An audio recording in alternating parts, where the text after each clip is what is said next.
પાંચમા ધોરણના છોકરાએ અપહરણનું તરકટ રચ્યું.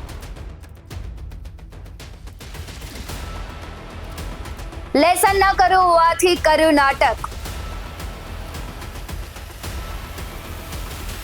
અફવા ફેલાતા પોલીસ દોડતી થઈ. પહેલાના સમયમાં સ્કૂલે બાળકો જતા ત્યારે શિક્ષકો તેને જો લેશન ન કર્યું હોય તો મારતા અને ત્યારે તેના માતા પિતા પણ શિક્ષકે આપેલી શિક્ષા પર કંઈ સવાલ ન કરતા. એવું માનતા કે બાળકના સારા માટે જ શિક્ષકે શિક્ષા આપી હશે. પરંતુ હવે ઊંધું છે. જો શિક્ષક બાળકને ખીજાય અથવા માર મારે તો બાળક સ્કૂલે નથી આવતું અને વાલીઓ પણ શિક્ષકને માથે ચડી બેસે છે. વાલીઓ ખુદ કહે છે કે મારા દીકરા અથવા દીકરીને લેસન ન કરે તો કશું ન કહેવું. આવી જ એક ઘટના ભાવનગરના શોરમાંથી સામે આવી છે, જ્યાં બાળકે લેસન ન કર્યું હોવાથી અપહરણનું તરકટ રચ્યું. તમને જાણીને એમ થશે કે માત્ર પાંચમા ધોરણમાં અભ્યાસ કરતો વિદ્યાર્થી આવું કેવી રીતે કરી શકે. નમસ્કાર, આપની સાથે હું ભગવતી વિશાવડિયા. વિગતે વાત કરું તો સિહોરના ખરાકુવા ચોક પાસે આવેલા કેન્દ્રવર્તી શાળામાં અભ્યાસ કરતો પાંચમા ધોરણનો વિદ્યાર્થી ગઈકાલે પોતાના ઘરેથી સ્કૂલે જવા નીકળ્યો, પરંતુ સ્કૂલે પહોંચ્યો નહીં.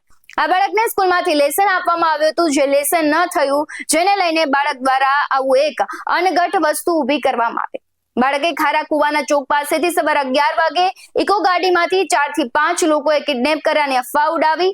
પોલીસ ઘટના સ્થળે પહોંચી અને આ ઘટનાની તજવીજ હાથ ધરી ત્યારે ખરેખર આવું કંઈ જ નહોતું તે જાણવા મળ્યું. ત્યારે વિદ્યાર્થીના વાલી દ્વારા પણ જણાવવામાં આવ્યું છે કે બાળકની સાથે કોઈ પણ બનાવ બન્યો નથી. બાળકે લેસન ન કર્યું હોય, જેને કારણે બાળકે આવું એક કૃત્ય ઊભું કર્યું, ત્યારે વાલીએ પણ માફી માંગી હતી. સ્કૂલના આચાર્ય વિક્રમસિંહ પરમાર દ્વારા જણાવવામાં આવ્યું છે કે વિદ્યાર્થી આવતીકાલે સવારે 11 વાગે સ્કૂલે આવ્યો નહીં અને આવું ખોટું અફવા ફેલાવવામાં આવી હતી.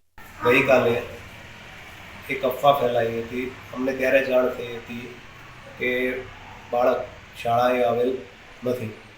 ત્યારે એના વાલી દ્વારા બોલાવવામાં આવ્યા તો વાલીએ જ કીધું છે કે એવું કશું બન્યું નથી.